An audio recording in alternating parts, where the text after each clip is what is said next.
अयोध्या में समाजवादी नेता राज कपूर के नेतृत्व में डॉक्टर भीमराव अंबेडकर की जयंती मनाई गई, जिसमें समाजवादी पार्टी के जिला अध्यक्ष एवं समाजवादी पार्टी के पूर्व मंत्री आनंद सेन और समाजवादी पार्टी के वरिष्ठ नेता एवं पूर्व मंत्री पवन पांडे समेत कई दिग्गज नेता शामिल हुए।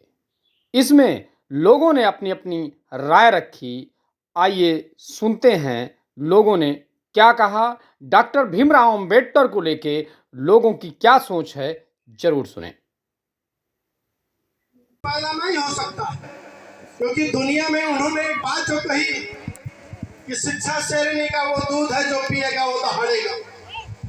ये बात अपने आप में एक ऐतिहासिक बात साबित होती है, क्योंकि बाबा साहब ने जितनी डिग्रियां शिक्षा के मामले में हासिल की दुनिया में आज तक कोई हासिल नहीं कर पाया है। बाबा साहब ने 35 डिग्रियां हासिल करने का काम किया है और ये अपने आप में सबसे बड़ा इतिहास है।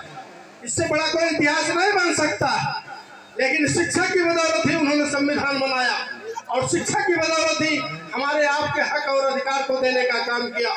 शिक्षा की बदौलत ही आपके अधिकार की लड़ाई को हमारे नेता माननीय अखिलेश यादव जी पार्लियामेंट में लड़ने का काम कर रहे हैं। गरीबों के साथ अन्याय होता है तो उसको पार्लियामेंट में उठाने का काम करते हैं।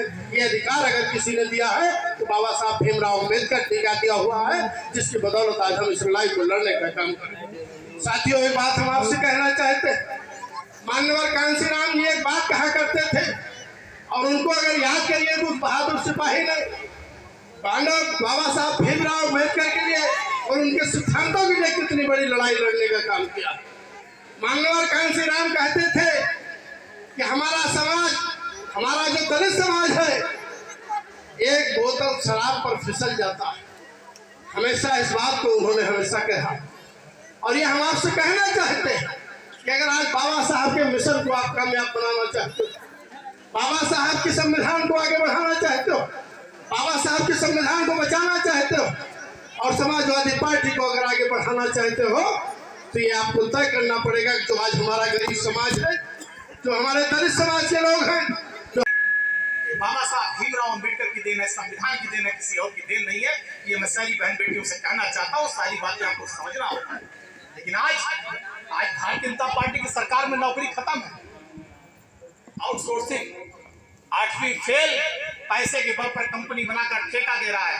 MBBS, MTech, BTech, BSc, MSc की हुई बच्चे बच्चियां आज आउटसोर्सिंग पर काम कर रहे हैं। क्या दुर्भाग्य है हमारे बच्चों का। आज हम कहना चाहते हैं अपनी माताओं बहनों से, यही भाजपा के लोग नारा देते थे कि बहुत हुई महंगाई की मार, अब की बार भाजपा सरकार। बताओ, गैस सिलेंडर सस्ता हो गया। गैस सिलेंडर कितना महंगा, पहले 500-600 का सिलेंडर था, आज गैस सिलेंडर 1200-1300 रुपए का मिल रहा है। सब्जी कितनी महंगी हो गई, पहले 100 रुपए की सब्जी 5 दिन चलती थी, आज 500 की सब्जी 1 दिन में चलती। इतनी महंगाई है भाजपा सरकार में। बताओ बहन बेटियों, बताओ बहनों, मैं सच कह रहा हूँ कि झूठ कह रहा हूँ। अगर मेरी बात सही तो हाथ उठा करके समर्थन करो मेरी बात का कि महंगाई भारतीय जनता पार्टी की सरकार में बढ़ी। आज बताओ, राशन कितना महंगा हो गया। दाल चावल आटा गेहूं महंगा है कि नहीं महंगा है। तेल महंगा हुआ कि नहीं महंगा हुआ। घी महंगा हुआ कि नहीं महंगा हुआ। और उसके बाद 5 किलो राशन देकर के बताते हैं कि हमने आपको तरक्की के रास्ते पर ला दिया। वो 5 किलो राशन कितने का होगा, 200 रुपए, 250 रुपए का, 300 रुपए का, ज्यादा से ज्यादा 500 रुपए का। अखिलेश यादव जी ने 2022 के चुनाव में कहा था, हमारी सरकार बना दो, हम तुम्हारे बच्चों को परमानेंट नौकरी देंगे।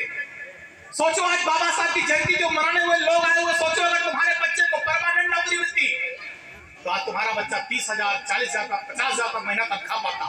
तो बचाओ 30, 40, 50,000 रुपए महीना घर में आए, वो चाहिए। 500 रुपए का सड़ा हुआ राशन चाहिए। और इस बात का निर्णय तुमको करना है। अगर बाबा साहब के मानने वाले हो, अपनी तमाम परिस्थितियों को, पारिवारिक परिस्थितियां, स्थितियां, सभी को